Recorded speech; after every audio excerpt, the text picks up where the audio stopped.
توسل بالحبابة والبتول المستطابة والنبي ثم الصحابة فعسى دعوة مجابة نتوسل بالحبابة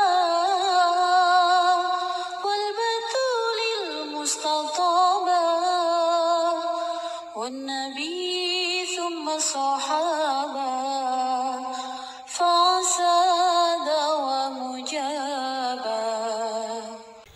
Assalamualaikum warahmatullahi wabarakatuh.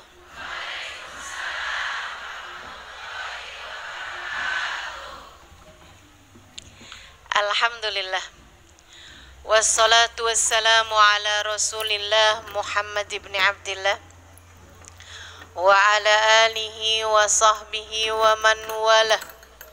Subhanaka la ilma lana illa ma 'allamtana innaka antal alimul hakim. Rabbi shrah li sadri wa yassir li amri wahlul 'uqdatan min lisani yafqahu qawli. Amma ba'du. Alhamdulillah, sama-sama kita hormati, kita muliakan, kita sayangi segenap panitia penyelenggara dari Masjid Al-Aqsa. Kita doakan semoga semua yang telah terlibat Allah Subhanahu wa taala muliakan kehidupan mereka. Panjangkan umurnya, sehatkan badannya, dimudahkan urusannya, kabulkan hajatnya, semakin dicinta Allah Subhanahu wa taala dan Rasulnya. Segenap pimpinan pondok pesantren, pimpinan majelis ta'lim, segenap ustazah, segenap syaraif, dan juga semua yang hadir di majelis ini, baik ibu-ibu, kakak-kakak, adik-adik, anak-anak, yang semoga semuanya dirahmati dan dicintai Allah. Semoga semuanya disayangi dan disyafaati Rasulullah Muhammad sallallahu alaihi wasallam, insyaallah. Amin ya rabbal alamin. Maafkan agar hatimu damai. Begitu ya. Tema kita pada pagi hari ini. Semoga ilmu yang akan kita dapat menjadi ilmu yang bermanfaat. Ilmu yang dapat mendekatkanmu kepada Allah. Itu maksudnya ilmu yang manfaat. Ilmu yang dapat mendekatkanmu kepada ridha Allah. Ilmu yang dapat mendekatkanmu kepada surganya Allah. Ilmu yang tidak bermanfaat sebaliknya. Meski terdengar sangat tinggi, meski terdengar sangat ilmiah, meskipun terdengar sangat melangit, gitu ya, tapi ilmunya hanya sampai di telinga kanan, keluar telinga kiri. Tak ada yang membekas di dalam hati, apalagi menjadi cahaya yang menuntunnya menuju surga. Ilmu yang seperti ini adalah ilmu yang tidak bermanfaat. Semoga Allah jauhkan kita dari ilmu yang tidak bermanfaat. Sesuatu hal yang dimintai perlindungan oleh Nabi besar Muhammad sallallahu alaihi wasallam. Kata Nabi Muhammad, Allahumma inni a'udzubika min ilmin la yanfa' wa du'ain la yusma' wa qalbin la yakhsha' wa ainin la tadma'. Allahumma inni a'udzubika min haula'il arba'. Kata Nabi Muhammad, ya Allah, lindungkan aku, jauhkan aku dari ilmu yang tidak bermanfaat, dari doa yang tidak didengar, dari hati yang tidak bisa khusyuk merunduk kepadamu ya Allah, dan dari mata yang tidak mudah menangis. Ya Allah, aku berlindung kepadamu dari keempat hal tersebut. Ini sesuatu yang dimintakan perlindungan oleh Nabi Muhammad, artinya adalah sesuatu hal yang sangat buruk. Semoga Allah hindarkan kita dari keempat hal itu. Kita minta ilmu kita pada hari ini menjadi ilmu yang meskipun sedikit, menjadi ilmu yang meskipun tidak melangit, menjadi ilmu yang meskipun tidak tinggi, tidak ilmiah, sesuatu yang sederhana, akan tetapi kita minta kepada Allah, ilmu ini Allah jadikan sebagai cahaya. Kalau tidak cahaya, pelita lah gitu, kecil nggak apa-apa, di hati bisa menerangi langkah kehidupan kita ke depan, sehingga menyinari hidup kita hingga mendekatkan kita kepada surga. Amin ya Rabbal, mendekatkan kita pada ridha Allah Subhanahu wa taala.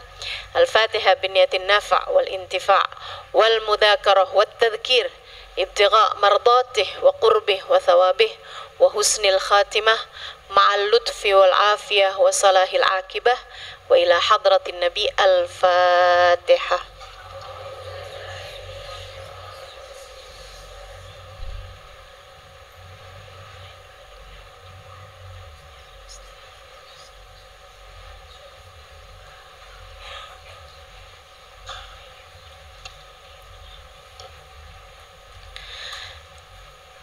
Bismillahirrahmanirrahim.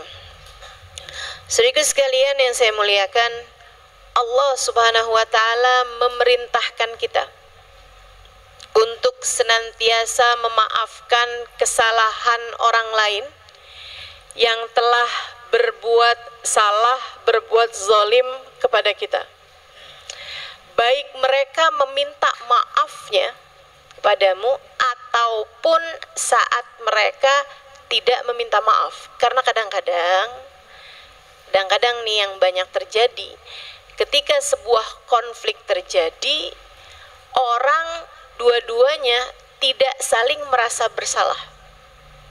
Dua-duanya sama-sama merasa dia yang salah. Kan begitu ya? Manusia ini sulit untuk merasa bersalah, teman-teman. Ketika kita mengerjakan satu kesalahan, hawa nafsu kita cenderung untuk mencari pembenaran-pembenaran. Ya saya memang begini, sebabnya kan dia begitu. Kalau aja dia nggak begitu, saya nggak akan begini. Para istri yang selalu berkata kasar kepada suaminya, pasti akan berkata, ya gimana saya nggak kasar? Saya keras, saya kasar aja dia begitu. Kalau saya lemah lembut diinjak-injak sama dia ustazah. Kata suaminya, ya gimana saya mau denger omongan dia? Dia ngomongnya aja kenceng banget. Dia ngomongnya aja keras banget gitu. Saya nggak punya lagi keinginan untuk bisa mengabulkan permintaan dia. Dia mintanya kayak begitu modelnya. Itu kan jadi dua-duanya tuh sama-sama yang istri menyalahkan suami, suami menyalahkan istri. Makanya nih para istri nih kalau dibilang, semoga Allah menjadikan kita istri yang sabar menghadapi suami. Amin. Suaminya juga sama, kalau didoain semoga menjadi suami yang sabar menghadapi istri. Amin. Sebenarnya siapa yang perlu sabar menghadapi siapa? Ada banyak orang-orang tua yang ketika berbicara mengenai anak, mereka akan berdoa, ya Allah jadikan saya orang tua yang sabar menghadapi anak saya. Tapi kamu jangan lupa, ada banyak anak juga yang berdoa yang sama. Doain ustazah biar saya bisa jadi anak yang sabar ngadepin orang tua saya. Jadi saling menyalahkan itu sesuatu hal yang sangat lumrah terjadi untuk segala kesalahan. Mencari siapa yang benar, siapa yang salah dalam sebuah konflik sama sulitnya dengan mencari sebenarnya duluan ayam atau telur.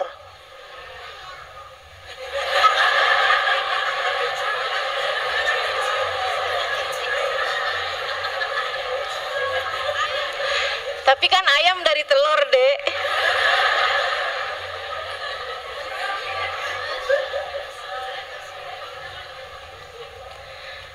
Masya Allah. Jadi teman-teman sekalian yang saya muliakan, kayak gitu tuh, nggak ketemu ujungnya gitu, nggak ketemu awalnya gitu kan. Untuk itulah yang kita perlukan itu bukan untuk mencari tahu siapa yang salah untuk kemudian dia meminta maaf dan orang tersebut memaafkan. Akan tetapi yang perlu kita lakukan adalah berlebar hati, berbesar hati, melapangkan hati untuk memaafkan kesalahan orang lain terhadap diri kita. Kamu tidak bisa berharap hidup menjadi baik-baik saja tanpa ada orang berbuat salah kepadamu. Itu tidak mungkin. Ridwan nas ghayah la tudrak, kata Imam Syafi'i. Dicintai semua orang adalah cita-cita yang tidak mungkin tercapai. Gak ada ceritanya orang hidup dicintai, disukai sama semua orang. Gak ada ceritanya. Siapapun orangnya. Gak ada ceritanya Halimah Idrus disukai sama semua orang. Gak ada ceritanya. Pasti ada yang sebel sama saya. Wajar. Saya kalau lihat orang seperti saya, mungkin juga bisa jadi sebel juga. Jadi saya sangat memaklumi kalau ada orang gak suka sama saya. Ada orang berbuat salah sama saya, sangat wajar. Apalagi melihat diri saya punya banyak salah atau berbuat kesalahan juga sama orang lain. Bahkan terhadap manusia paling mulia, baginda Nabi besar Muhammad, tidak pernah punya salah sama siapapun, tidak pernah berkata kasar kepada siapapun, selalu berbuat baik kepada siapapun. Allah Subhanahu wa ta'ala menjadikan Nabi Muhammad punya banyak pembenci, Nabi Muhammad punya banyak haters, istilah anak zaman sekarang. Nabi Muhammad punya banyak pengganggu, bahkan bukan main-main. Kesalahan orang lain kepada Nabi Muhammad bukan hanya sekedar Nabi Muhammad udah senyum dan dia nggak membalas senyumnya. Bukan hanya sekedar tetangga bikin hajatan Nabi Muhammad nggak diundang. Bukan hanya sekedar Nabi Muhammad setiap kali telepon sama dia nggak pernah diangkat. Bukan hanya itu teman-teman saudaraku sekalian, akan tetapi mereka bahkan merencanakan pembunuhan. Mereka bahkan melempari Nabi Muhammad dengan batu kerikil. Mereka bahkan saudaraku sekalian melempari Nabi Muhammad dengan kotoran unta. Segala macam jenis kezaliman orang lain pernah dilakukan oleh baginda kita Nabi besar Muhammad sallallahu alaihi wasallam. Pernah mereka lakukan kepada Nabi besar Muhammad sallallahu alaihi wasallam. Maka wajar ketika kita hidup di dunia ada banyak orang-orang yang berbuat kesalahan kepada kita. Saudara sekalian, Imam Syafi'i difitnah orang. Imam Syafi'i dikata-katain orang. Bahkan mereka sampai bikin hadis palsu buat nyerang Imam Syafi'i. Mereka bilang, man arada madhaba iblis fa'alaihi bimadhabi ibni Idris. Siapa yang kepengen mengikuti, mereka bilang ada hadis nih bunyinya gini, siapa yang kepengen mengikuti madhabnya iblis, silahkan dia mengikuti madhab anaknya Idris, yaitu Imam Syafi'i. Imam Syafi'i namanya Muhammad bin Idris Asy-Syafi'i. Saudara sekalian yang saya muliakan, mereka bahkan ngarang hadis palsu buat menjatuhkan Imam Syafi'i. Fitnah Imam Syafi'i dengan berbagai macam fitnah. Saudara sekalian saya muliakan, apa yang dilakukan oleh Imam Syafi'i ketika orang-orang bilang, Tuan, fitnahan kepadamu sudah semakin merajalela. Apakah kamu merasa perlu untuk klarifikasi? Apakah kamu perlu untuk menyanggah omongan-omongan mereka? Kata Imam Syafi'i, tidak perlu saya lakukan. Kenapa begitu? Imam Syafi'i bilang, siapalah saya jika Sayyidina Hasan meninggal diracun orang, Sayyidina Husain meninggal dipenggal kepalanya, Sayyidina Umar meninggal dibunuh orang, Sayyidina Uthman dipenggal, dihunus, meninggal dunia, dihunus pedang dari belakang saat beliau sedang salat, Sayyidina Ali dibunuh seseorang ketika hendak berangkat salat subuh. Bahkan baginda Nabi besar Muhammad sallallahu alaihi wasallam dikata gila, dikatain tukang sihir, didustakan. Bahkan Allah subhanahu wa ta'ala, zat paling mulia, difitnah punya istri, difitnah punya anak. Katanya Imam Syafi'i, jika yang mulia semuanya mendapatkan fitnahan, semuanya mendapatkan kesalahan-kesalahan orang, semuanya diperlakukan dengan zalim oleh manusia dan tidak selamat dari kejahatan lisan manusia, siapa pula Syafi'i ini? Harus jadi siapa saya untuk bisa selamat dari kejahatan lisan manusia? Maka adalah kewajaran ketika ada yang tidak suka dengan kita. Sesuatu yang sangat normal ketika ada orang yang membenci kita, ketika ada yang berbuat kesalahan kepada kita, ketika ada yang kamu rasa menyakiti hatimu, kamu rasa menggalaukan hidupmu, kamu rasa membuat hidupmu menjadi tidak baik-baik saja karena dia, itu adalah sesuatu yang wajar. Kewajaran hidup di atas muka bumi ini. Ada yang suka, ada yang tidak suka sama kita. Itu poin yang harus kamu pegang terlebih dahulu, teman-teman saya sekalian. Jangan berharap tidak ada yang berbuat jahat kepadamu, semua orang berbuat baik sama kamu.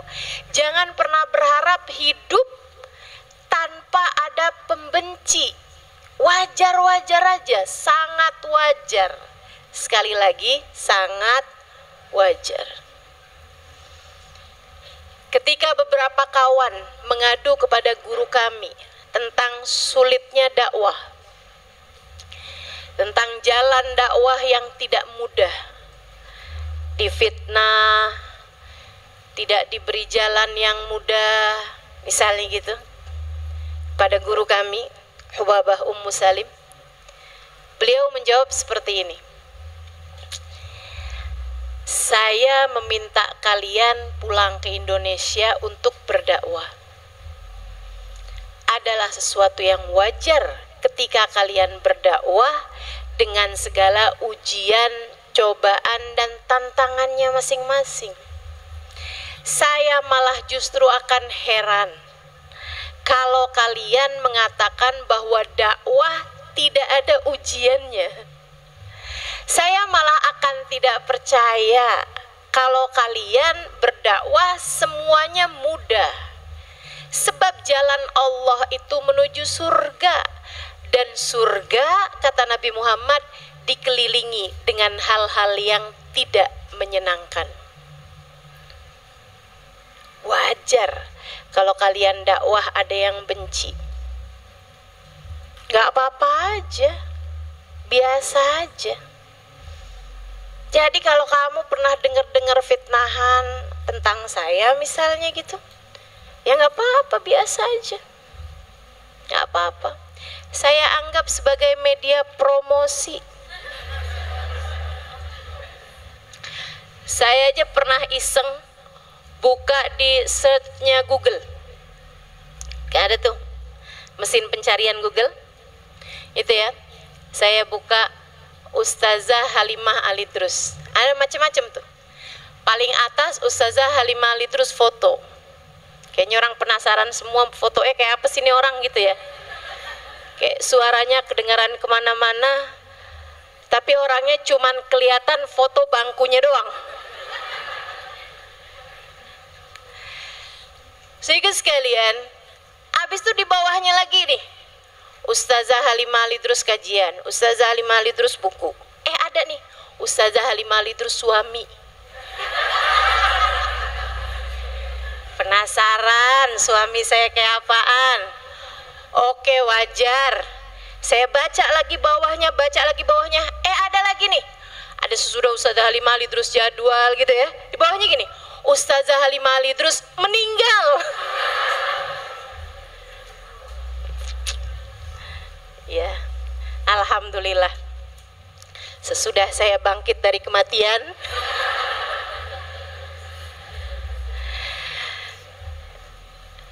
hal yang biasa-biasa aja gitu. Ada orang yang mengatakan hal-hal yang tidak baik tentang kita misalnya gitu. Hal yang sangat lumrah. Semoga Allah SWT selalu menjaga kita insyaallah. Benar ya bahwa kita hanya memiliki 2 buah tangan. Tak akan cukup untuk bisa menutup mulut semua orang.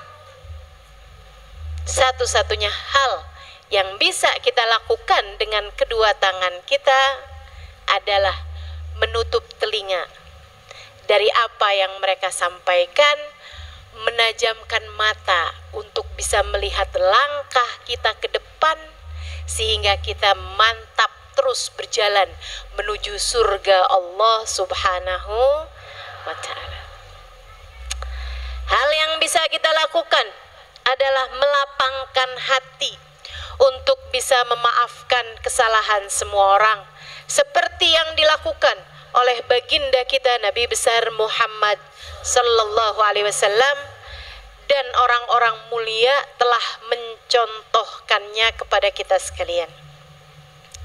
Maafkan kesalahan siapapun yang berbuat salah kepadamu agar hatimu damai. Kenapa kita perlu memaafkan kesalahan orang? Nih, yuk kita bahas satu-satu. Karena masalahnya, kalau orangnya itu orang jauh yang di sana-sana, kita kadang nggak terlalu peduli ketika dia berbuat kesalahan. Yang kadang menyakitkan hati dan membuat kita baper, terbawa perasaan kita kalau kesalahan itu dilakukan oleh orang yang kita cintai. Karena memang saudara sekalian, cinta itu punya 2 mata pedang.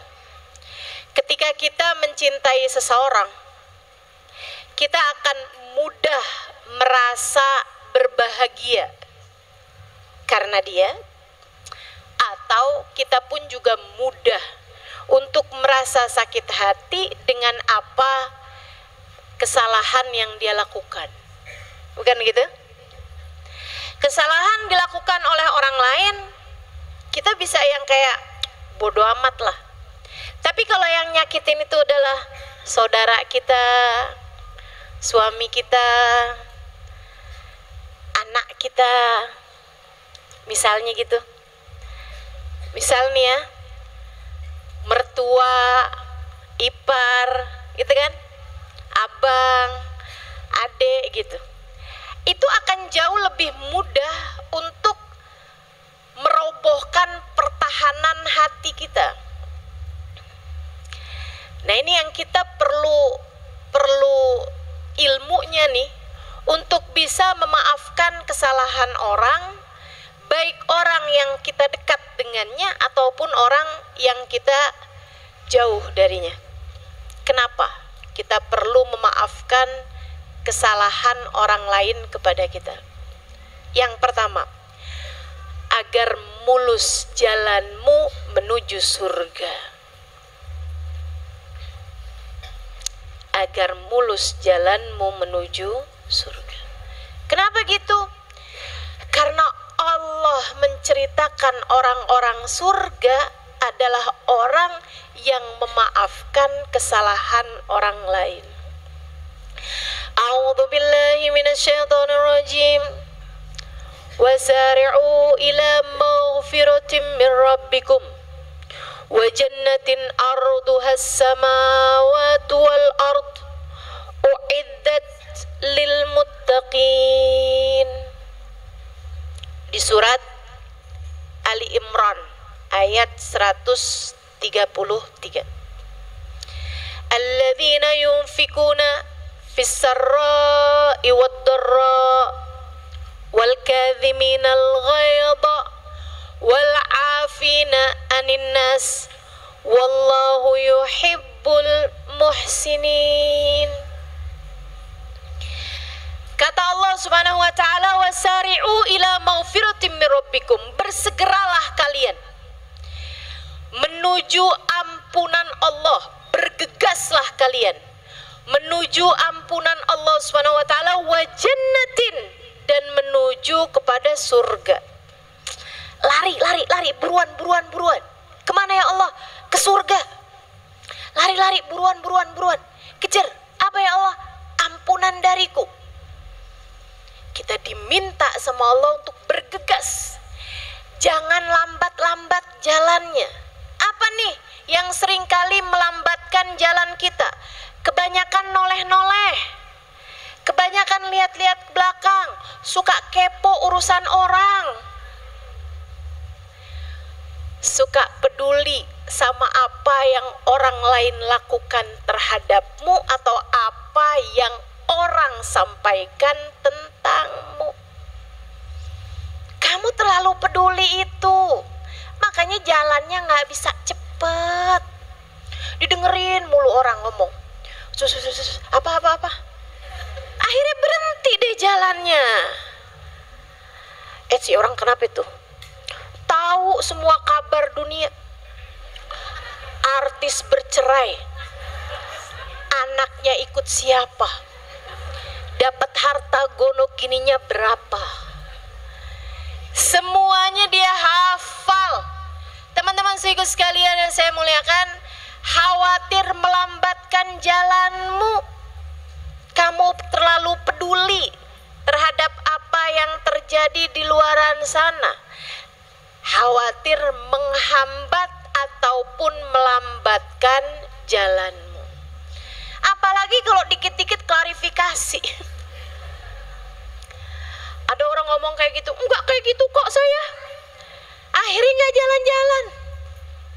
Baru jalan sehari misalnya gitu ya, baru jalan selangkah dua langkah, udah peduli lagi sama kata orang, benerin lagi omongan orang-orang. Ya kamu gak jalan-jalan, kamu gak sampai-sampai deh akhirnya. Allah bilang, wasari'u ila maghfiratin min rabbikum, bersegeralah kalian, jalan cepatlah kalian, kalau bisa larilah kalian, ila maghfiratin min rabbikum, menuju ampunan Allah Subhanahu wa taala. Kenapa kalau Allah bilang menuju ampunan Allah? Ini terhadap urusan kita nih, Allah tuh suka ngingetin gitu. Kamu kok peduli amat sama salah orang terhadapmu? Lupa ya, kamu juga punya banyak kesalahan kepadaku. Kamu punya banyak salah padaku. Seharusnya kamu mengkhawatirkan ampunan dariku. Maka bersegeralah menuju ampunan dariku, kata Allah. Maka tiap kali kamu merasa sakit hati atas perlakuan orang padamu, atas percakapan atau perkataan orang padamu, ingatlah Saya sakit hati nih orang buat salah sama saya. Sepertinya ini adalah cara Allah untuk mengingatkan saya. Betapa saya pun juga punya banyak kesalahan-kesalahan kepada Allah yang mungkin untuk membuat Allah meninggalkan saya. Orang lain buat salah sama kamu. Bukankah kamu pun juga punya banyak dosa kepada Allah? Kamu pengen Allah memaafkan dosa-dosamu, maka maafkanlah kesalahan orang lain padamu. Karena memang manafa'ufi, siapa yang memaafkan dia akan dimaafkan. Man la yarham la yurham, kata Nabi. Siapa yang gak bisa sayang sama orang, gak bisa kesian sama orang, gak bisa maafin kesalahan orang, la yurham, dia pun juga gak akan disayang sama Allah. Dia pun juga gak akan dimaafkan oleh Allah subhanahu wa ta'ala. Dia gak akan dikasihanin sama Allah subhanahu wa ta'ala. Kama tadin tudan, sebagaimana kamu berbuat, seperti itu pula lah kamu akan dibalas. Wasari'u ila maghfiratin, bersegeralah kalian menuju ampunan dariku, kata Allah. Wa jannatin, bersegeralah kalian menuju surgaku. Waktumu gak keburu, waktu hidupmu nih gak banyak. Umur kalian ma baina sittin wa sab'in, umur kalian tuh antara 60-70 tahun. Kebanyakan orang, rata-rata orang meninggal dunia di kisaran umur umat Nabi Muhammad antara 60 sampai ke 70 tahun. Wa qalil man yujawiz 80, sedikit kata Nabi Muhammad yang umurnya bisa lewat 80 tahun. Orang kalau udah di atas 80 tahun, kalau sakit, orang udah doanya husnul khotimah aja. Betul nggak? Orang tuh kalau udah umur 80 tahun, maaf nek, maaf, kagak punya teman sebaya. Teman sebayanya udah pada meninggal semua. Ya kan begitu? Masya Allah, Masya Allah. Temenannya udah sama cucunya gitu. Umur kita nih pendek, teman-teman saudaraku sekalian. Sementara surga itu kekal. Persyaratannya itu banyak, kriterianya itu banyak. Karenanya bersegeralah, kata Allah, menuju surga. Udah gak usah pusing-pusing mikirin orang lain bikin begini, orang itu bikin begini, si ini bikin begitu, si ini bikin begini. Udahlah. Kamu fokus aja sama perjalanan kamu sendiri. Buruan, cepetan jalan menuju surgaku. Arduhas samawati wal ard, luasnya seluas 7 lapis langit dan seluas bumi. Allah kasih tahu nih, maksudnya gini loh. Kamu aja misalnya dibilangin ada rumah luas, kamu mau nabung, kamu mau susah-susah buat kebeli rumah bagus itu. Kamu mau susah-susah, kamu mau berjerih payah sampai lembur-lembur kerja, segala apapun kamu lakukan untuk bisa kebeli mobil yang lebih gede misalnya gitu, tanah yang lebih luas misalnya, rumah yang lebih bagus. Karenanya Allah SWT bilang, tenang, usaha kamu, perjalanan kamu, andai kamu menjadikan seluruh hidupmu untuk mengejar ini, worth it, pantas. Sebab surgaku, kata Allah, lebih luas daripada 7 lapis langit dan bumi. U'iddat lil muttaqin. Surgaku ini, kata Allah, aku persiapkan untuk hamba-hambaku yang bertakwa. Siapa sih ya Allah yang bertakwa ini? Yang sholatnya paling banyak, yang jilbabnya paling lebar, yang kayak gimana ya Allah yang bertakwa? Alladzina yunfikuna fis sarra'i wad dharra, orang-orang yang bisa mengeluarkan hartanya saat dia sedang dalam keadaan mudah, saat dia sedang dalam keadaan kaya, wadharra, bahkan saat dia dalam keadaan miskin. Bukan main-main kriteria surga. Allah nggak bilang surga ini aku peruntukkan buat orang yang di saat dia punya harta yang banyak dia bisa sedekah. Oh enggak gitu. Di saat dia sedang dalam keadaan susah dia menerima sedekah. Bukan, kata Allah, surgaku jauh lebih tinggi daripada itu. Gimana surgamu ya Allah? Boleh yang punya anak kecil yang rewel boleh keluar, boleh diajak keluar, kakak, mohon maaf. Tuh kan ngomongnya udah salah tuh. Konsentrasi saya mudah terganggu dengan suara-suara lain.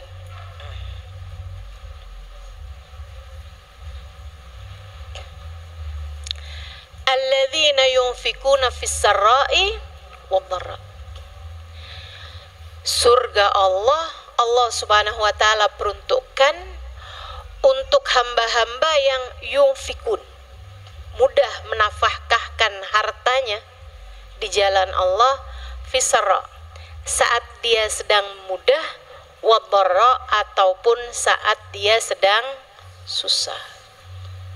Ustazah, kalau sedang susah gimana dia menafkahkan hartanya? Bu, emang ibu nggak pernah susah? Pernah.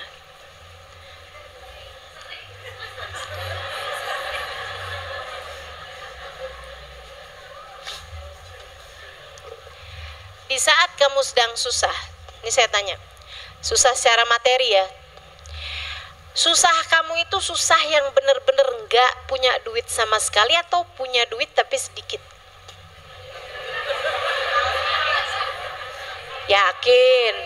Yakin nggak punya duit sama sekali, nggak punya duit barang 10.000 sekalipun? Yakin? Enggak kan? Punya duit tapi sedikit. Ini saya tanya, di saat kamu bilang saya susah gitu ya, apakah sampai di tingkatan kamu makan nggak ada yang bisa kamu makan dan nggak punya duit buat beli makanannya, sampai kamu harus mengganjal perutmu karena lapar? Pernah begitu? Maka hati-hati sama ucapan saya sering susah ustazah. Jangan-jangan nih yang sering bukan susahnya, tapi yang sering kurang syukurnya. Saudara sekalian, kenapa Allah bilang fis-sarra'i wad-dharra?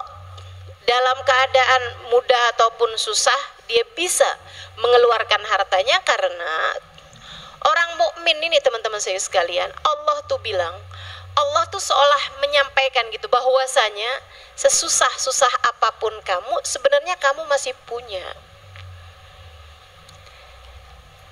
sedikit dan bisa dibagikan kepada orang lain. Itu jauh lebih indah daripada yang punya banyak dan memberikan sebagiannya kepada orang lain. Dulu ada Uwais Al-Qarni, miskin papa. Dia bekerja sebagai penggembala kambing. Saudara sekalian, dengan 2 dirham, kayak semacam 20.000 gitulah upahnya tiap hari. Yang 2 danik ya, 2 pecahan kecil gitu tiap harinya. Nah itu 1 danik dia pakai, kayak 10.000-nya dia pakai buat makannya dia besok hari. Nggak makan sehari 2 kali dia, nggak makan sehari 3 kali. Dia makan sehari 2 kali, pagi atau sahur sama sore, atau atau buka puasa. Nah itu teman-teman sekalian, dia pakai satu danik buat itu, satu daniknya lagi dia pakai buat sedekah. Sampai di akhir hidupnya, kayak udah umur-umuran 30-an tahun gitu, dia memutuskan untuk berhenti jadi penggembala kambing. Dia memutuskan untuk makan dari yang dia dapati. Sehingga terkadang dia mencari-cari makanan di gundukan sampah. Ini seorang waliullah ya. Saya ingatkan, seorang kekasih Allah Subhanahu wa taala. Yang bahkan Nabi Muhammad menceritakan bahwa di akhirat nanti Uwais Al-Qarni akan memberi syafaat kepada umat Islam. Saudara sekalian, nih Uwais Al-Qarni nih yang seperti itu keadaannya, nyari makanan di tempat sampah, kurang miskin apa? Gak ada saya rasa di antara kita yang mencapai kemiskinan seperti Uwais Al-Qarni. Segitunya, kalau dia dapat di tempat sampah tuh ada buah yang masih bagus gitu, misalnya ada buah jeruk gitu ya, belum ada apa-apanya kan. Kadang-kadang orang kaya nih kan kalau habis selesai makan udah langsung aja gitu, main iket aja ininya, suprahnya tuh, bekas makanannya, udah langsung main buang aja gitu. Nah itu kadang Uwais mendapati gitu, ada buah yang masih bagus gitu, belum digigit sama sekali gitu kan, belum rusak sama sekali gitu. Itu sama Uwais diambil, dibersihkan, dia sedekahkan kepada orang lain. Dia sedekahkan kepada yang lain. Sedikit sekalian saya muliakan, sembari bersama dengan itu, setiap malam dia berdoa, ya Allah, apabila ada hambamu yang malam ini tertidur malam dalam keadaan perutnya lapar, maafkan Uwais ya Allah, Uwais tidak dapat memberikan padanya sesuatu. Masih takut bahwa beliau kurang dermawan, masih takut bahwa dia akan dihisab Allah atas kesulitan orang lain. Makanya saudaraku sekalian saya muliakan, Allah tuh ngasih kriterianya surga bukan orang yang bisa memberi di saat dia muda, akan tapi bahkan sarra, saat dia bukan hanya sarra tapi juga saat dia dharra, saat dia sedang dalam keadaan darurat, dalam keadaan susah. Karena sesusah-susahnya kita tuh sebenarnya masih bisa ngasih kepada orang lain yang lebih susah daripada kita. Betul? Itu surga kriterianya. Habis itu siapa lagi ya Allah? Wal kadhiminal ghaidha. Ahli-ahli surgaku kata Allah, orang yang bahkan saat miskin pun dia bisa memberi kepada orang lain, apalagi saat dia kaya. Kemudian lagi kadhiminal ghaid, orang-orang yang mampu menahan emosi, enggak marahan, enggak gampangan tersinggung, bukan sumbu-sumbu pendek. Ayo nih, kalau tujuanmu dalam hidup adalah menuju surga, kalau kamu ingin mulus saja perjalananmu menuju surga, kusampaikan padamu bahwa kriteria calon penghuni surga adalah orang yang tidak mudah tersinggung, orang yang lebih mudah mengontrol, mengawal hawa nafsunya, orang yang mudah untuk mampu mengendalikan hawa nafsunya. Saat lagi marah tuh kelihatan nilai takwa seseorang. Takwa orang tuh kelihatan bukan hanya di saat kaya dia dermawan, akan tetapi bahkan saat miskin dia tetap dermawan. Takwa orang kelihatan saat ada orang lain yang berbuat salah, ada orang lain yang berbuat keji, ada orang lain yang tidak memberikan haknya kepada dirinya, ada orang lain yang memperlakukan dia dengan tidak semestinya. Bagaimana emosinya? Sehingga sekalian, hamba-hamba bertakwa di sisi Allah Subhanahu wa taala enggak gampangan tersinggung. Hatinya luas, hatinya lapang, mudah memaklumi tindakan dari siapapun. Seorang ulama di jalan dikatain orang, maaf nih ya, dasar anjing loh. Maaf nih ya, saya sampaikan ini. Ulama tersebut tuh, syekh tersebut begitu dengar itu, beliau tersenyum, angkat tangannya bilang amin. Lah, kok kamu gitu sih? Kok kamu malah bilang amin? Saya ini lagi ngata-ngatain kamu tahu? Kata si orang tadi itu. Dia bilang, terserah kamu, itu kan hak kamu. Kamu punya hak untuk berbicara, saya juga punya hak untuk menerima pembicaraan kamu. Kamu menyebutkannya sebagai cacian, saya mendengarnya sebagai sebuah pujian. Kenapa gitu, Syekh? Karena saya tidak pernah melihat ada binatang lebih dicintai oleh majikannya daripada anjing. Saya berharap menjadi makhluk yang dicintai Tuhan saya seperti mana anjing dicintai oleh majikannya. Bagaimana menurutmu?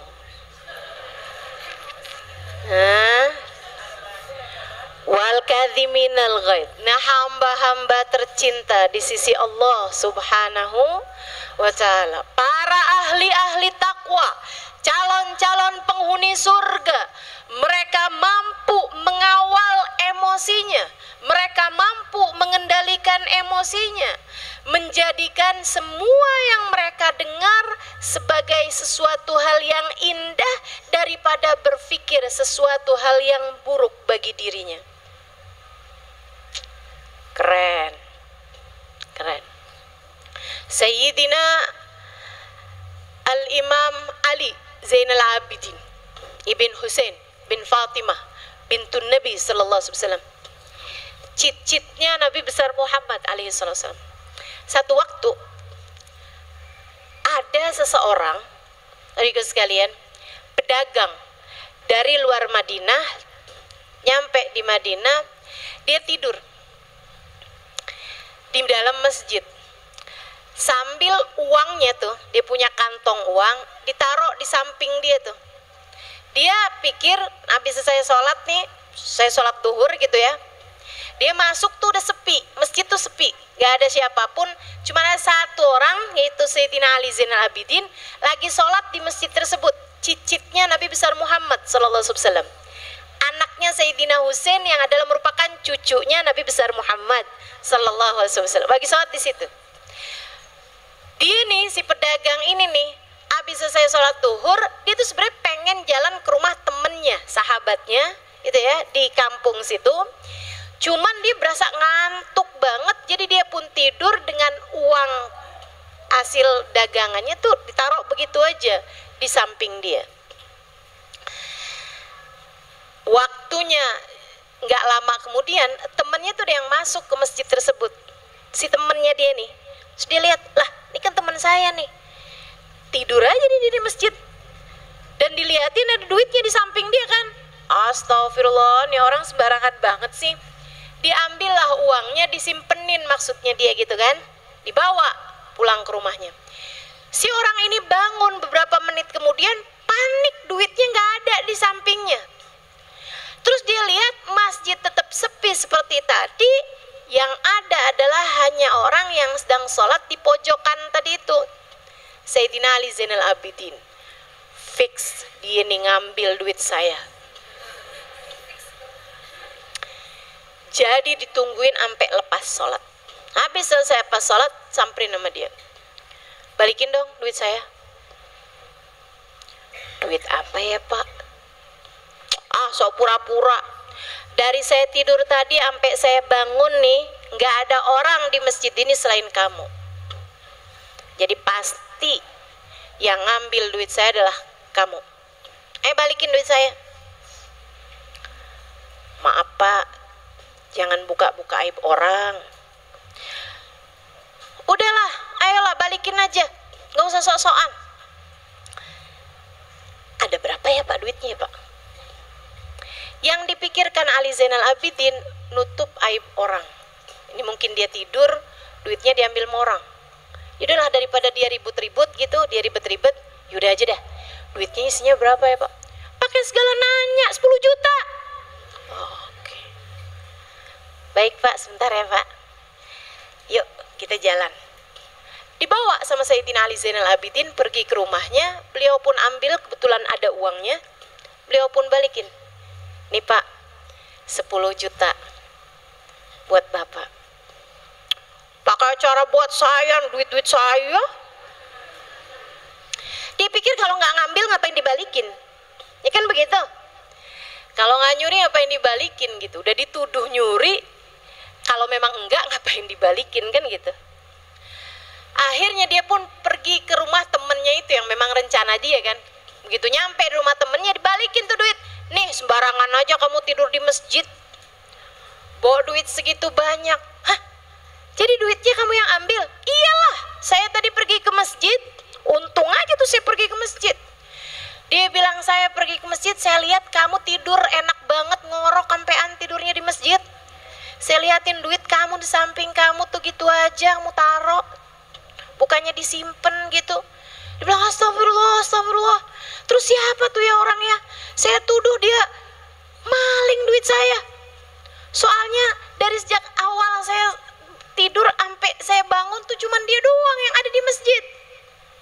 Orangnya kayak gimana? Begini. Saya sampai pergi ke rumahnya dibalikin duitnya masalahnya. Orangnya kayak gimana? Diceritain kan, astagfirullah, ente kena cucu Nabi Muhammad kualat loh. Itu Sayyidina Ali Zainal Abidin. Astagfirullah, nih gimana ya ampun. Nih kayaknya nih saya nih dikutuk jadi batu kagak berubah nih. Ah Allah, gimana nih, gimana? Temenin saya yuk, saya mau minta maaf sama dia. Nggak ada ceritanya, ogah saya. Ogah, ntar saya ikut-ikutan juga, kena. Nggak mau, pergi aja sendiri sono. Kamu yang bikin salah. Makanya orang tuh jangan mudah menghakimi. Iya, habis gimana dong? Ayo dong temenin. Nggak mau juga, akhirnya dia sendirian tuh. Dia ketuk pintu, dibukain sama Sayyidina Ali Zainal Abidin. Dia nunduk, dia balikin duitnya. Tuhan, maafin saya Tuhan, maafin saya. Maafin saya telah menuduhmu mencuri, ternyata uang saya diambil sama teman saya untuk disimpankan. Maafkan saya Tuhan, maafkan saya. Sayyidina Ali hanya senyum aja. Nggak juga kayak kita, makanya.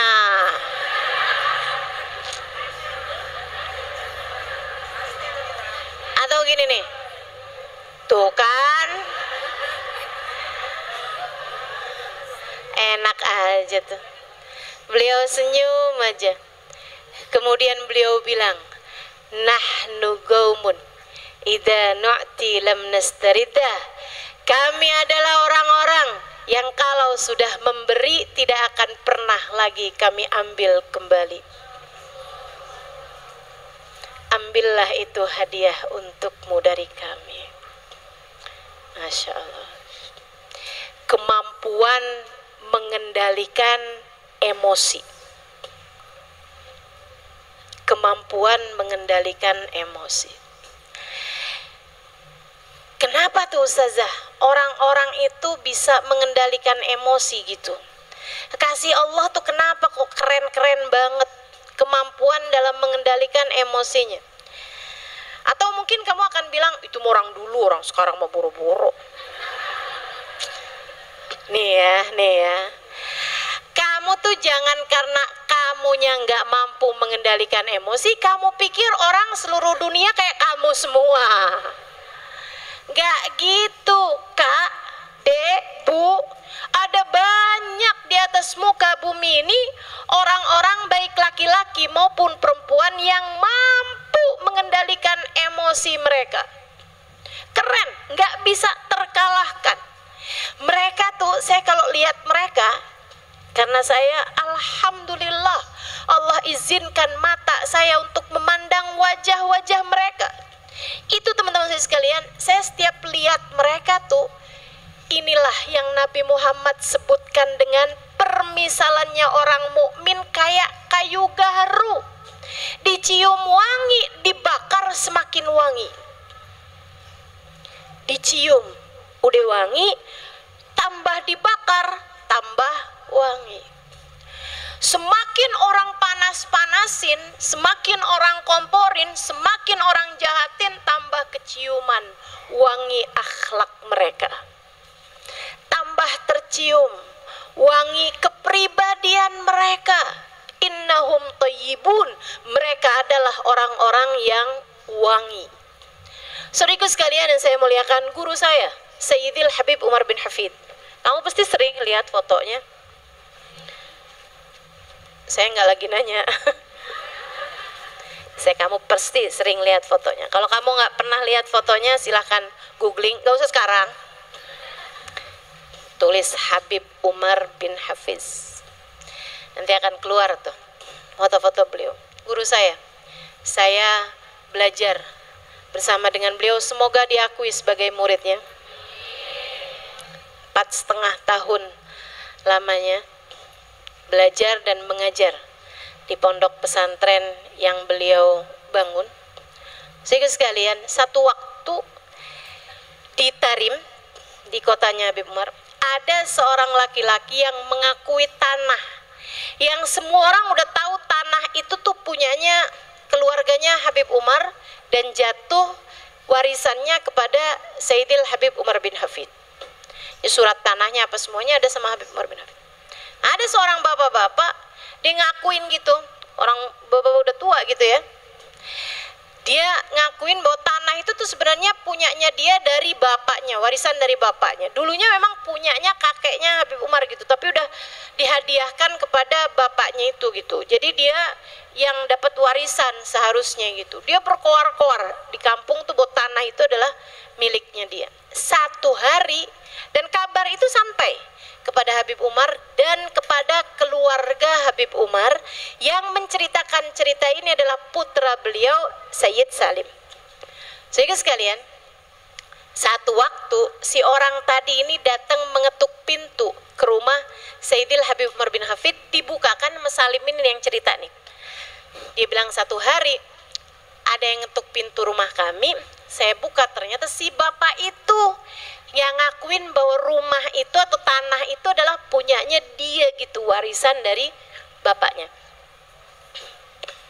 Saya pun kemudian masuk ke dalam, saya kasih tahu abah saya. Dia bilang, Sayyidil Walid datamu, ada orang itu loh yang ngakuin tanah itu sebagai tanah dia. Marhaban. Suruh masuk, buatkan air. Habib Umar pun menemui, dari mulai buka pintu senyumnya lebar, ya ahla wa sahla marhaba, silahkan masuk gitu kan. Duduk, didengarkan sama Habib Umar, marhaba marhaba. Senyumnya nggak hilang. Ini ngadepin orang yang ngakuin tanah itu adalah miliknya, padahal suratnya sama Habib Umar, padahal semua orang tahu bahwa itu adalah milik keluarga mereka. Habib nemuinnya dengan senyum. Senyum tuh emosi tingkat, kemampuan mengendalikan emosi tingkat langit keberapa nih ya. Di saat kita kemampuan mengendalikan emosinya tingkat sumur, mereka langit, kita bukan cuman bumi nih, tapi sumur, kayaknya malah tambang minyak nih kayaknya nih kita nih, bawah banget ya. Senyum aja Habib Umar, marhaba marhaba, baik baik. Habis itu beliau kemudian masuk ya, masuk keluar bawa surat tanah. Di saat Sayyid Salim yang cerita nih, putra beliau, mulai nyuguhin minuman, teh dan kue-kue kecil gitu kepada orang tersebut. Jadi Sayyid Salim dengerin tuh perbincangan ayahnya yang sudah bawa surat tanah itu kepada orang tadi ini. Salim pikir abahnya bakal nunjukin, tapi Pak, ini surat tanahnya ada nama saya di situ, nama bapak saya di situ, gitu kan? Sebagai warisan untuk keluarga kami. Dikirain mau kayak gitu, dikirain mau yang kamu sebut sebagai klarifikasi. Ternyata Begitu nyampe kepada beliau, beliau serahkan surat tanah itu. Mohon maaf Pak, selama ini surat tanahnya ada pada kami. Jika ternyata tanah itu adalah milik keluargamu, milikmu dari ayahmu, maafkan kami, selama ini suratnya ada pada kami. Dan jika ternyata tanah itu sebenarnya adalah milik kami dari keluarga kami, maka dengan ini saya hadiahkan untukmu. Wal kadhiminal ghaidh, hamba-hamba yang mampu mengontrol emosi, kemampuan untuk yunfikuna fis-sarra'i wad-dharra, memberi kepada orang lain saat susah, saat senang, kemampuan untuk kadhiminal ghaidh, mengawal emosi, mengontrol emosi, wal afina anin nas, kriteria calon penghuni surga. Biar kita nih habis denger kayak begini nih mikir-mikir, adakah saya termasuk di antaranya? Kayaknya masih jauh kita untuk menjadi salah satu di antaranya. Wal afina anin nas, hamba-hamba bertakwa, calon penghuni surga yang Allah sebutkan di dalam ayat ini adalah orang-orang yang mampu mudah memaafkan kesalahan orang lain padanya. Maaf ini gampang, maaf ini gampang. Dibikin marahnya susah, maafinnya gampang. Bagaimana denganmu?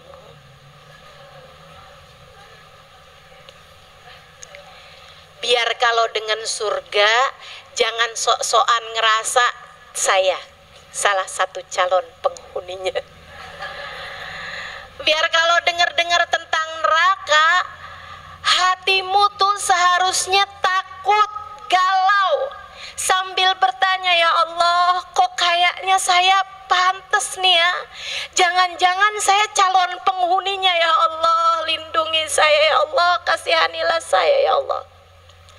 Karena kalau disebutkan tentang kriteria ahli neraka, alladzina la yadhkurunallaha illa qalila, orang-orang yang jarang ingat sama Allahnya. Kok kayak saya ya? Alladzina la yaqumuna ila salati illa kusala, orang-orang yang apabila bangun menuju salat, alladzina idza qamu ila salati qamu kusala, orang-orang yang kalau bangun menuju salat bangun dalam keadaan malas. Aduh, lagi enak-enak nonton nih, udah zuhur nih. Ya ampun, lagi enak-enak masak nih, udah asar nih. Ya ampun, lagi enak-enak ngobrol nih, hangout, jalan-jalan, udah maghrib nih. Qamu ila sholati qamu kusala. Kalau berjalan menuju sholat kita berjalan malas, ingat Allahnya jarang-jarang. Kok kayak saya ya? Siapa itu mereka? Orang-orang munafik yang Allah sebutkan dalam Al-Quran sifatnya mirip sama mereka. Kok kayaknya saya lebih condong jadi orang munafik nih, na'udzubillah min dzalik. Sementara kalau disebutkan tentang surga, kok cirinya yunfikuna fis-sarra'i wad-dharra. Ya Allah, jangankan saat miskin, saat kaya aja saya pelit. Wal kadhiminal ghaidh, orang-orang yang mampu mengontrol, mengendalikan emosi. Saya malah sumbu pendek nih. Gampang banget disulut emosi saya, gampang banget saya dibikin marah. Wal afina anin nas, orang yang mudah memaafkan kesalahan orang lain. Saya malah justru membesar-besarkannya. Kesalahan orang yang kecil saya menganggapnya besar. Yang gak salah aja kadang saya usahakan biar dia terlihat salah. Ya Allah, ternyata saya memang belum menjadi ahli-ahli surga. Ya Allah, bimbing kami ya Allah, agar menjalani kehidupan semakin hari semakin baik. Karena ternyata surga tidak mudah, teman-teman. Kriteria surga tidak gampang, teman-teman. Calon-calon penghuni surga persyaratannya nggak gampang. Ya jangan kata mau masuk surga, mau masuk UI aja susah. Betul nggak? Emang kamu pikir surga lebih bawah daripada Universitas Indonesia? Enggak lah. Kamu mau masuk ke Amerika tuh loh dari Indonesia, katanya persyaratannya tuh susah, apply visanya tuh susah. Baru mau masuk ke Amerika tuh segitu susahnya. Gimana dengan mau masuk surga? Surga jauh lebih berharga daripada itu. Diperlukan hati yang sungguh-sungguh faham. Di antaranya adalah untuk memaafkan kesalahan orang. Yuk belajar. Yuk belajar. Tiap kali datang dalam hatimu keinginan untuk tidak memaafkan kesalahan orang, ingetin, menuju kemana nih jalan? Mau menuju kemana nih perjalanan hidup saya? Ingetin, wahai diri, jika tujuan akhirmu adalah surga, Allah sampaikan dalam Al-Quran persyaratan kriteria penghuni surga adalah untuk orang yang mampu memaafkan kesalahan orang lain. Maka maafkan kesalahan orang agar mulus perjalananmu menuju surga. Insya Allah. Sekarang inget-ingetin, siapa orang yang kamu belum memaafkan kesalahannya? Ada? Ada? Adakah seseorang yang sampai sekarang kamu kalau inget dia, hati kamu tuh kayak berujar, maafin, sorry aja. Tidak segampang itu, bro.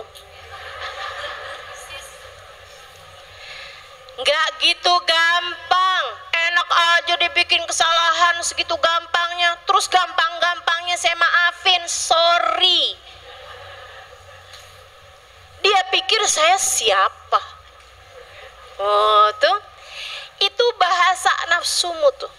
Nafsumu tuh gampang banget bikin kata-kata dia nggak kenal siapa saya.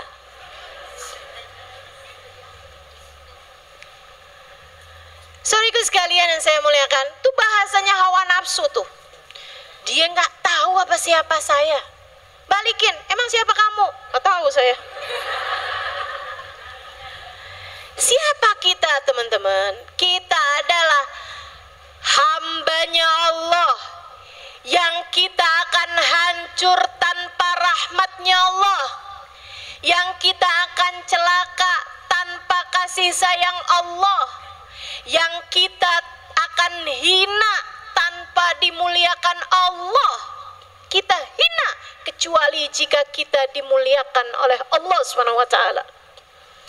Kita hina tanpa kemuliaan dari Allah Subhanahu wa ta'ala. Kamu pikir kamu tinggi? Tidak. Tidak. Kita semuanya adalah rendah kecuali jika ditinggikan oleh Allah Subhanahu wa ta'ala. Maka setiap kali hatimu mengatakan bahwa saya tidak akan pernah memaafkannya, sampaikan kepada hatimu, wahai hati, kemana kamu harap kita akan kembali sesudah kematian kita nanti? Kamu pengen baliknya kemana? Surga? Jika memang surga sebagai harapanmu, sebagai tempat kembalimu, maafkan kesalahan orang. Sebab syarat, ketentuan, kriteria calon penghuni surga yang Allah sebutkan dalam Al-Quran ayat Ali Imran, surat Ali Imran ayat 133, 134 yang tadi saya bacakan, surga diperuntukkan untuk orang-orang yang memenuhi persyaratan, di antaranya mampu memaafkan kesalahan orang lain. Jangan pernah diantaramu ada orang-orang yang gini nih, kalau ada orang bikin salah, kamu bilang begini, di dunia sih saya nggak akan tuntut, tar di akhirat. Ini yang ketawa berasa pernah nih, yang nggak ketawa mikir, kok ustadzah tahu ya. Banyak tuh yang begitu tuh, ntar saya akan tuntut dia di hadapan Allah, saya akan berdirikan dia di hadapan Allah di akhirat nanti untuk saya pertanyakan tentang kesalahannya tersebut. Saya tanya padamu, kamu begitu yakinnya bisa memberdirikan dia di hadapan Allah? Kamu siapanya akhirat? Panitia?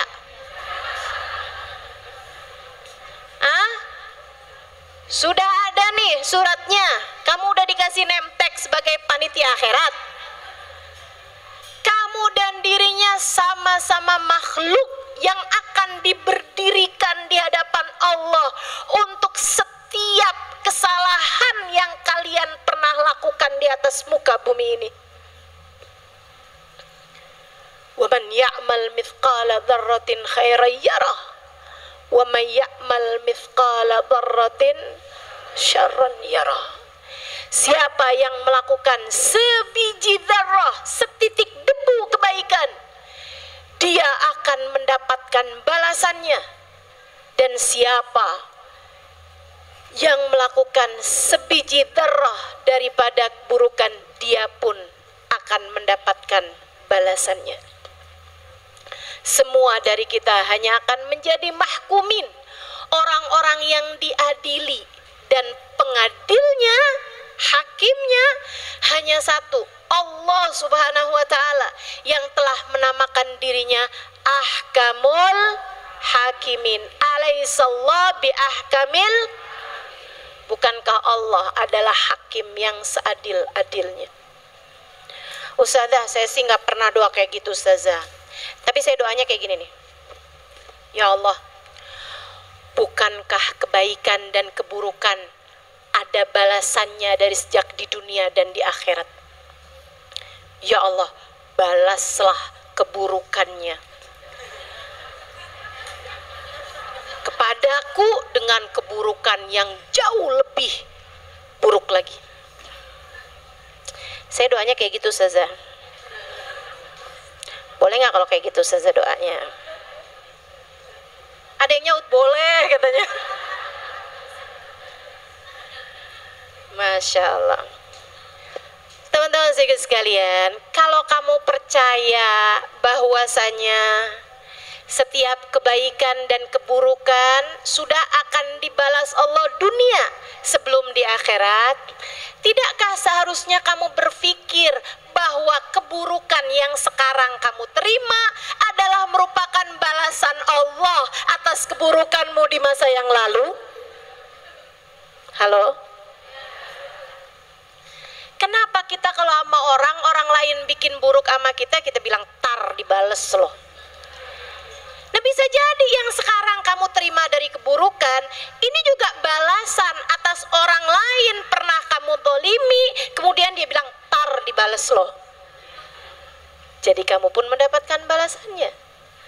Maka saudara sekalian, daripada sibuk untuk merencanakan pembalasan bagi dia di akhirat ataupun di dunia, jauh lebih baik bagimu untuk mengintrospeksi keburukan-keburukan diri yang telah kamu lakukan di masa lalu. Maka setiap kali dizolimi oleh orang lain, sampaikan kepada dirimu, mudah-mudahan ini adalah merupakan balasan dari Allah atas keburukanku di dunia yang cukup dibalas dengan di dunia. Di akhirat nanti Allah sudah memaafkan kita. Ya Allah, ampunilah segenap dosaku, dan jangan pernah balas keburukanku di akhirat nanti ya Allah. Gitu. Enak. Dan gak ada kaitan sama orangnya. Kita mau urusannya antara kita sama Allah subhanahu ta'ala. Jadi kenapa kamu perlu memaafkan kesalahan orang lain? Yang nomor satu, agar jalanmu mulus menuju surga. Yang kedua, kenapa kamu perlu memaafkan kesalahan orang lain? Agar ibadahmu diterima oleh Allah. Agar ibadahmu diterima sama Allah. Lah apa kaitannya Ustazah? Oh, kamu belum tahu ceritanya nih. Ketika hatimu menyimpan dendam, ada syahna di dalam hatimu, kebencian, dendam, kesumat dalam hatimu, itu menjadi semacam penghalang antaramu dengan ibadah yang kamu lakukan, sehingga ibadahmu tidak terangkat, apalagi terkirim, apalagi diterima di sisi Allah subhanahu wa ta'ala. Thalathatun la turfa salatuhum fawqa ru'usihim shibra. Kata Nabi Muhammad, 3 kelompok orang sholatnya tidak akan terangkat sejengkal pun dari kepalanya. Tiap kali kamu sholat kamu keluar duk, udah segitu doang, nggak keangkat, boro-boro dibawa sama para malaikat, nggak ada, kealang. Kalang sama apa? Amat salah satu dari 3 dosa ini. 3 kelompok orang sholat tidak terangkat darinya 1 jengkal pun. Kamu sedekah, duk, hanya nggak nyampe sejengkal, udah kealang langsung. Kamu hadir di majelis ilmu, kamu berbuat kebaikan, apapun jenis kebaikanmu hanya akan duk, tidak terangkat 1 jengkal pun dari kepalamu. Kamu pikir kamu udah berbuat banyak kebaikan, punya duha, punya tahajud, punya sedekah, punya hadir majelis taklim, punya nyumbang pengajian, nutup aurat rapi. Akan tetapi ternyata semua kebaikan-kebaikan tersebut tidak ada yang terangkat darimu, sehingga tidak terkirim kepada Allah. Dan kalau tidak terkirim, bagaimana mungkin akan diterima? Sementara yang kamu harapkan adalah balasan. Dibalas itu kan kalau udah keterima. Gimana keterima kalau terkirim aja enggak? Teman-teman, ini kita belajar dari WhatsApp atau pesan ya. Kalau kamu berharap WhatsApp kamu dibalas, itu kamu harus pastikan WhatsApp kamu diterima. Kalau diterima baru mungkin dibalas. Kalau kamu mau memastikan WhatsApp kamu itu diterima, harus sudah terkirim. Kalau terkirim aja enggak, karena enggak punya pulsa atau enggak ada sinyalnya, gimana mau diterima? Kalau diterima aja enggak, gimana mau dibalas? Demikian pula dengan amal-amal kebaikanmu teman-teman. Mau mendapatkan balasan berupa surga, berupa pahala, berupa ampunan, berupa keberkahan dalam kehidupan, berupa kebaikan-kebaikan yang akan membuatmu kelak di hari akhirat dapat bersama dengan orang-orang soleh, orang-orang soleha. Itu kamu memastikan amal kebaikanmu tersebut itu terkirim, terangkat. Nah ini 3 kelompok orang kata Nabi Muhammad, enggak ada yang keangkat ibadahnya sejengkal sekalipun dari kepalanya. Imam zalim, pemimpin yang zalim, pemimpin yang tidak disukai rakyatnya. Karena kezolimannya. Makanya saran saya sih ibu-ibu nih, jangan ada yang nyalon dah. Kalau mau nyalon, cari aja yang khusus perempuan.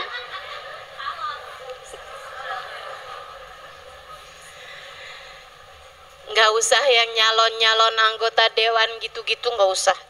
Saran saya ya, ibu-ibu nggak usah ada yang kepengenan jadi gubernur, nggak usah ada yang kepengenan jadi wali kota. Urusan kita nih banyak nih, hidup kita singkat, nggak usah cari penyakit dah. Masalahnya akhirat. Makanya saya kalau dimintain orang, ustazah doakan saya biar kepilih jadi ini jadi itu gitu. Teman-teman saya udah tahu aja nih, salah nih minta doanya mau ustazah. Saya kalau kesian sama dia dan seringnya seperti itu, saya malah doa minta sama Allah, ya Allah jangan kepilih ya Allah. Kebayang gak sih jadi orang yang sholatnya, ibadahnya gak keterima satu jengkal pun dari atas kepalanya. Nah itu kan nyari penyakit namanya. Pemimpin yang tidak disukai oleh rakyatnya, pemimpin yang zalim gitu. Kan khawatir aja ya kan. Kita nih jadi manusia aja belum tentu bisa adil terhadap urusan-urusan kita. Ibu jadi ibu aja susah mau adil buat anak-anaknya, betul? Apalagi mau jadi seorang pemimpin gitu. Nah itu satu tuh, sholatnya nggak keangkat satu jengkal pun. Ustazah nih pemilu nanti 2024 gimana dong ustazah? Ya udah aja, kita pilih yang menurut kita paling banyak membawa kemaslahatan buat umat Islam. Jangan nggak milih juga, kita punya hak untuk itu. Ya udah gitu, kita pilih salah satunya dari yang kita pikir akan banyak membawa kemaslahatan buat umat Islam. Ustazah pilih siapa? Kagak tahu saya. Calegnya aja belum jelas dari sekarang ya. Lagian itu kan urusan langsung bebas rahasia. Jadi jangan nanya sama saya, rahasia. Yang keduanya, imra'atun batat wa zawjuha 'alaiha sakhit. Repot juga nih. Yang nomor dua, yang sholatnya nggak akan keangkat dari atas jengkalnya adalah seorang perempuan bersuami yang istrinya sedang marah kepadanya. Seorang istri bersuami yang suaminya sedang marah kepadanya.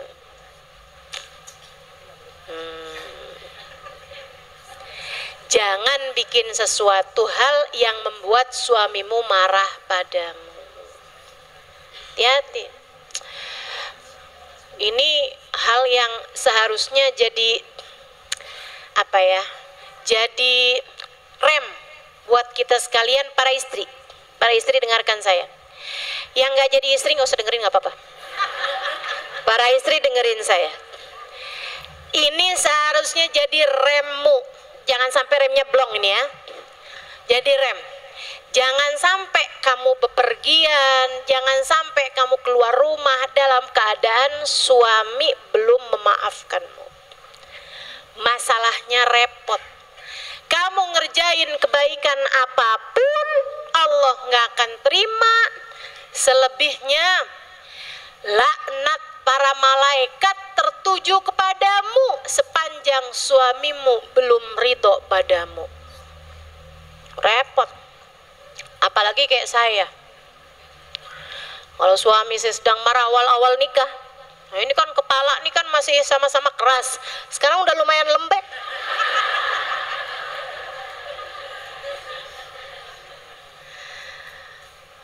Kalau pagi-pagi udah ada hal-hal yang bikin konflik rumah tangga gitu, kemudian dia marah, saya juga marah, habis itu dia akan keluar rumah gitu ya. Habis itu saya keluar rumah juga mau ngajar. Saya sepanjang jalan takut aja, ya Allah gimana nih. Saya ngajar boro-boro nih. yang mendengarkan bisa diterima, nih yang nyampein aja kagak diterima. Sinyalnya mati begini, gimana ceritanya nih? Jadi mau nggak mau ini jadi rem buat saya. Tiap kali saya mau ngajar, sebelum saya ngajar, saya udah WhatsApp duluan sama dia, maafin saya. Kayak dalam hati, ntar ketemu sih marahan lagi, oke deh. Cuman masalahnya sekarang saya mau ngajar nih. Saya kesian sama yang dengerin kajian saya. Kalau gara-gara saya yang menyampaikan, seorang istri yang sedang tidak diridhoi oleh suaminya, membuat jamaahnya juga jadi tidak diterima hadirnya di majelis. Kesian yang udah pada datang dari subuh.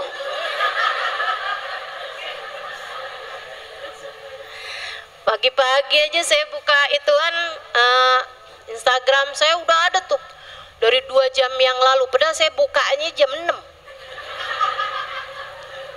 Udah ada fotonya beginian nih. Atau fotonya depan masjid. Ya Allah, nih ibu-ibu dari jam berapa ya berangkatnya? Heran aja saya. Segitunya Bu, mau ketemu saya doang. Ibu-ibu sekalian saya muliakan, imra'atun batat 'alaiha wa zawjuha sakit, seorang istri yang suaminya sedang tidak ridho kepadanya, itu juga sholatnya nggak akan keangkat satu jengkal pun, termasuk ibadah-ibadah yang lain. Sekalian, yang ketiganya, ikhwan mutasariman, orang yang sedang bertikai, orang yang hatinya sedang dipenuhi dengan dendam, dengan permusuhan dengan salah satu dari hamba-hamba Allah Subhanahu wa taala, mau dia ngerjain kebaikan seperti apapun, selagi hatinya masih penuh dengan dendam dan permusuhan ini, Allah tidak akan pernah menerima amal ibadahnya. Dan ini teman-teman bisa terjadi bertahun-tahun lamanya.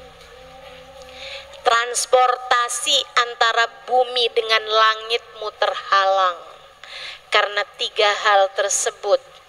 Karena salah satu dari 3 hal tersebut, maka jangan pernah menjadi salah satunya. Tiap kali hatimu ngerasa, saya nggak mau maafin dia, saya nggak mau maafin dia, astagfirullah, ya Allah, nih sholat saya gimana dong? Nih ibadah saya gimana dong? Nih sedikit-sedikit kebaikan yang berhasil saya lakukan gimana dong? Ya Allah, jangan ah. Ya udah deh kalau gitu deh. Ya Allah, saya maafin ya Allah, sakit hati saya tapi saya maafin ya Allah. Saya mohon bimbinganmu ya Allah, untuk saya berlapang hati dan memaafkan kesalahan dia. Itu. Sayangi dirimu, maafkan kesalahan orang terhadap dirimu. Insya, termasuk yang dari langit ke bumi. Allah tuh kalau mau ngasih ampunan, ngasih tiket bebas dari neraka, ngasih nama-nama yang mau kumpul sama Nabi Muhammad, ngasih kesempatan untuk turunnya karunia dari Allah, membuat yang kena karunia tersebut namanya dipastikan akan ada di belakang Nabi Muhammad di akhirat. Ya. Apapun karunia dari Allah, termasuk cintanya Allah, termasuk kasih sayang Allah dan sebagainya, turun dari langit ke alang sama hatimu yang tidak memaafkan kesalahan orang.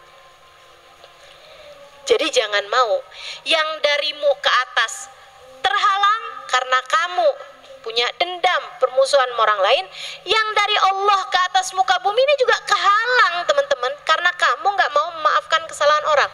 Karenanya kalau saat ini nggak usah nunggu ntar, mumpung nih kalian lagi terbuka hatinya, terbuka pikirannya, bisa mendengarkan dengan baik ucapan saya.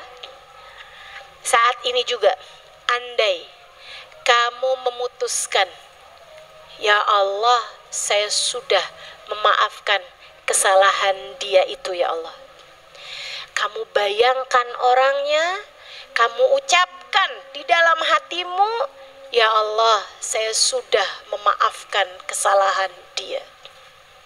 Siapapun orang itu, mau pelakor kek,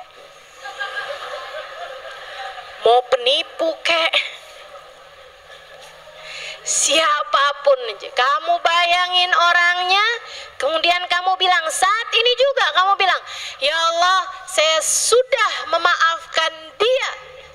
Bisa jadi yang kemarin-kemarin nih berbulan, bahkan bertahun, yang Allah turunkan seharusnya datang padamu terhalang di langit, bisa jadi begitu Allah lihat ketulusanmu mengucapkan itu di dalam hatimu, Allah segera turunkan kepadamu saat ini juga.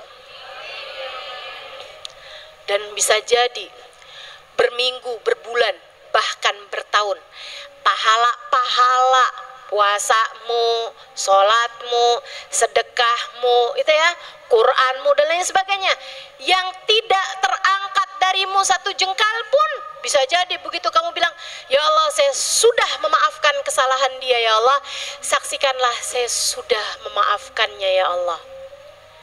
Begitu kamu bilang seperti itu, Allah lihat kesungguhan dari dalam hatimu, langsung semuanya naik darimu, kemudian Allah terima di sisinya, terkirim kepada Allah, Allah terima dan Allah balas dengan seindah-indah balasan. Jadi sayangi dirimu, maafkan kesalahan orang padamu. Yang terakhir,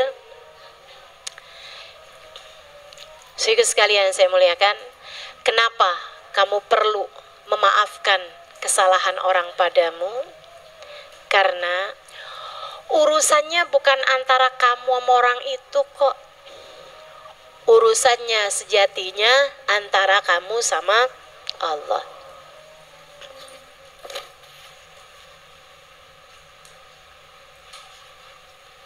Tidak ada sesuatu terjadi di atas muka bumi ini tanpa izin darinya. Tidak ada sesuatu terjadi di atas muka bumi ini tanpa izin dari Allah. Bahkan kejadiannya sejatinya semuanya dari Allah Subhanahu wa ta'ala. Orang berbuat apapun kepadamu gak akan sampai kepadamu illa biiznillah, kecuali dengan izin Allah, kecuali dengan ACC dari Allah Subhanahu wa ta'ala. Udah ditandatanganin mau Allah buat terjadi tuh, karena semuanya sejatinya dari Allah. Al khair wasyarr kulluhu minallah. Baik buruk semuanya datangnya dari Allah. Orang muji kamu sejatinya dia memuji dari Allah. Untuk Allah lihat gimana nih kamu nih. Kalau aku jadikan hambaku memujimu, gimana hati kamu? Hah? Gimana? Masih bisa tetap tawadu atau jadi sombong, merasa diri begini begitu? Ketika ada orang mencelakakanmu, mencacimu, berbuat jahat padamu, sejatinya juga dari Allah. Allah mau lihat gimana nih, kalau aku bikin orang berbuat jahat padamu, kamu gimana? Hah? Hati kamu gimana? Oh begitu marahnya, oh begitu tersinggungnya. Kamu lupa semua dariku, semua dariku, semua dari Allah Subhanahu. Itu sebabnya kenapa Nabi Muhammad selalu ridho dengan apapun keputusan dari Allah. Saat dikasih miskin, Nabi Muhammad ridho. Saat dikasih kaya, Nabi Muhammad ridho. Saat dikasih orang cinta, Nabi Muhammad ridho. Saat dikasih orang benci, bahkan mencelakakan beliau, bahkan di saat Allah buat orang-orang Taif melempari beliau dengan batu sekalipun, Nabi Muhammad tetap ridho, teman-teman saudaraku sekalian. Bersama dengan darah yang mengalir banyak dari betis beliau, bersama dengan keadaan beliau yang bercampur antara keringat dengan luka-luka beliau, bersama dengan yang pastinya bukan hanya luka fisik, Akan tetapi juga sedih hati beliau saudaraku sekalian ketika dilempari oleh anak-anak kecil dan budak-budak saat beliau hijrah ke Taif. Nabi Muhammad mengangkat tangannya, Allahumma inni ashku ilaika du'fa halati wa qillata hilati. Allahumma illam yakun alayya bika ghadabun fala ubali. Ya Allah, aku mengadu kepadamu betapa hinanya diriku, betapa lemahnya, bukan hina ya, betapa lemahnya diriku, betapa aku tidak mampu mencari jalan keluar atas permasalahanku.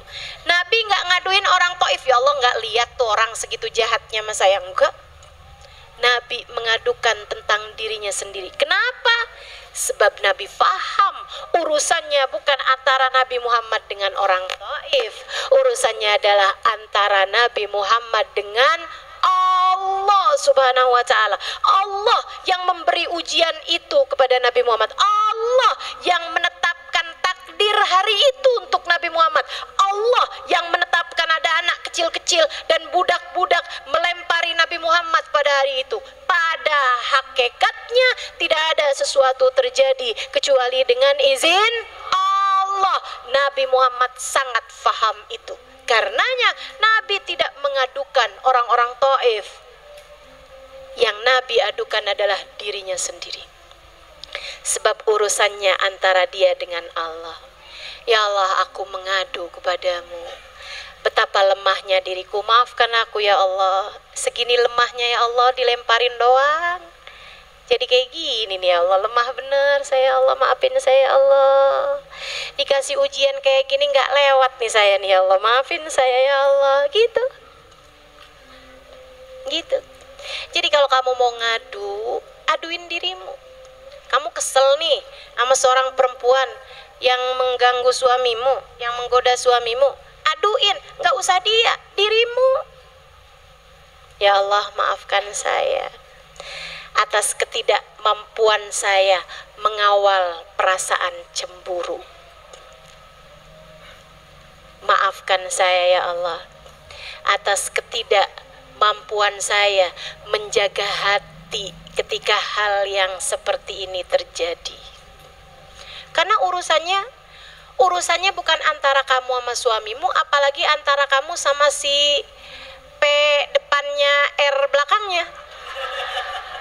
Bukan.